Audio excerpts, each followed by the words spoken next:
మొన్న నేను ఒక క్వశ్చన్ అడిగా, ఆకేసి అన్నం పెడితే ఆకు తీసేసి భోజనం చేస్తాం ఏంటది అని. ఎవ్వరు చెప్పలేకపోయారు. అప్పటికి అనుకుంటూనే ఉన్నా ఎవరు చెప్పరు ఇది అని. సో, అనుకున్నట్టే ఎవరు చెప్పలేదనమాట. సో, ఆన్సర్ వచ్చేసి కరివేపాకు. మ్యాక్సిమం తెలిసే ఉండదనుకుంటా అని అనుకున్నాను. ఓకే. అయితే చాలామంది కరివేపాకు తీసేస్తారు కదా! సో, ఆ విధంగా చెప్పాను. చాలామంది అంటున్నావు నువ్వు తినవా, నువ్వు పక్కకి ఎయమంటే నేను ఎయ్యను. ఎందుకంటే నేను తింటా. చిన్నప్పుడు ఇట్లనే ఏరేస్తుంటే మా అమ్మ అనేదనమాట.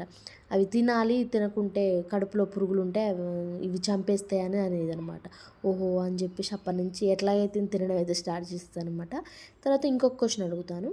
ఇడ్లీకి ఉండదు, పొంగల్‌కి ఉంటది. ఇది మా అన్నయ్య అడిగిండనమాట క్వెషను. నేను చెప్పలేకపోయాను ఆన్సరు. బట్ చెప్పిందాక అంటే ఆన్సర్ చెప్పిందాక మనం వదిలిపెట్టాం కదా!